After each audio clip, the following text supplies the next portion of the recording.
Imagine being sick, going to the pharmacy and being prescribed ground-up Egyptian mummy.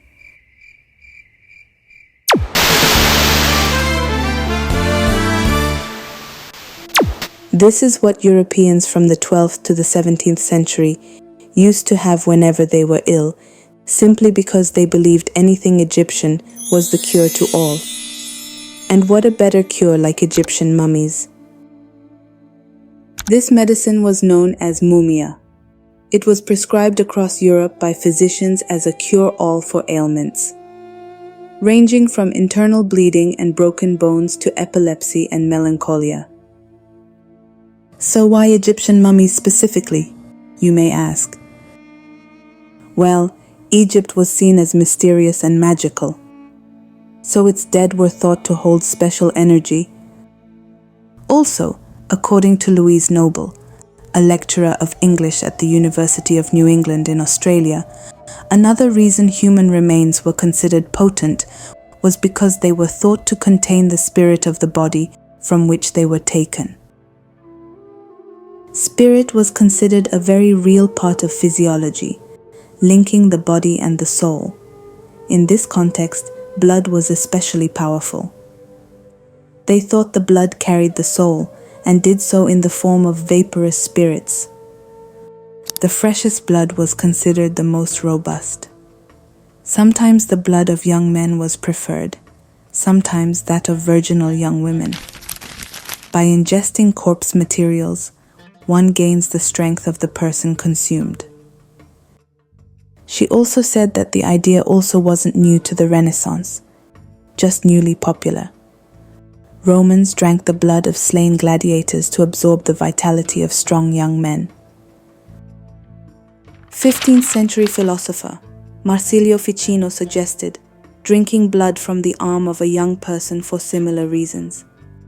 Many healers in other cultures, including in ancient Mesopotamia and India, believed in the usefulness of human body parts. What is shocking is that the original medicine wasn't even people. Mumia, in Arabic or Persian, referred to a type of bitumen, which is a natural tar or asphalt used in medicine. European traders confused this with actual mummies, since Egyptian embalming also used resins and dark tar-like substances. So, when doctors prescribed mumia, people thought, oh, must mean those preserved Egyptian bodies. And like we said it before, Egypt was seen as this land of ancient secrets and mystical knowledge. So, Egyptian artifacts had a reputation of being inherently powerful. Importing something from Egypt made it feel more prestigious. It is said that hundreds, perhaps thousands, of steamship arrived in Liverpool on the 10th of February 1980 with 19.5 tons of mummies on board. Some had 180,000 of them, and the crew just auctioned them just like that, of animal mummies, even human mummies. Mumia wasn't a medicine accessible for poor people. It was mostly for royalty, priests, and even scientists. They routinely ingested the human bones, blood, and fat as medicine for everything, including headaches to epilepsy. The mummies were stolen from Egyptian tombs, and skulls were taken from Irish burial sites. Gravediggers robbed and sold the body parts.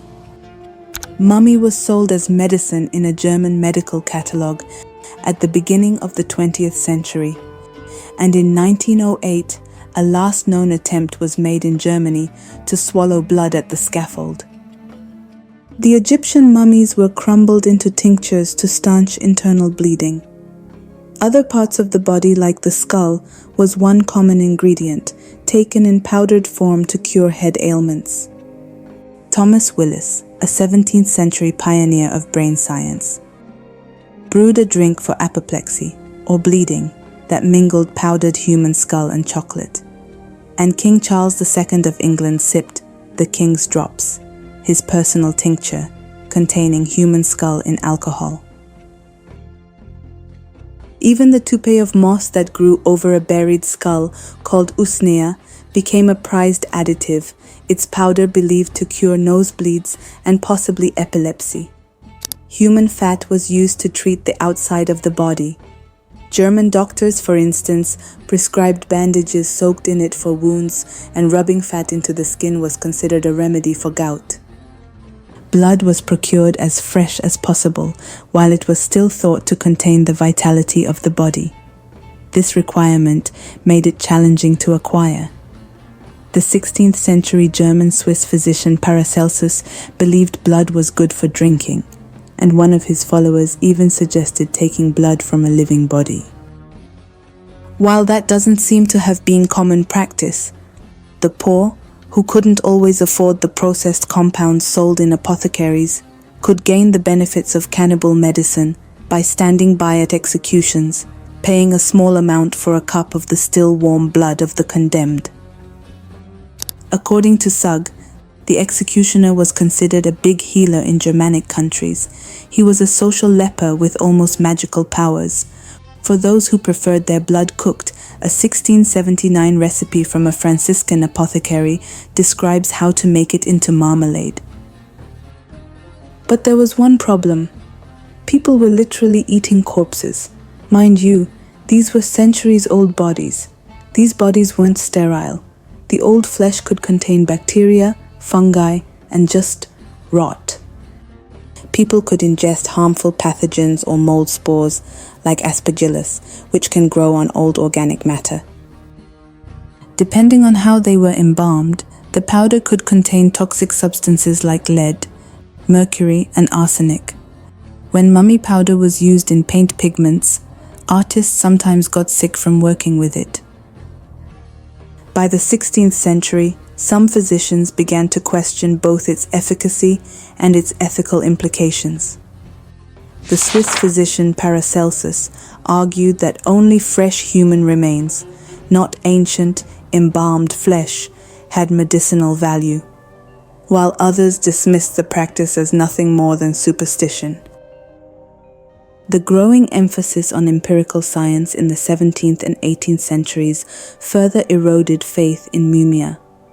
As anatomy and pathology advanced, the idea that centuries-old preserved tissue could heal the living seemed increasingly implausible.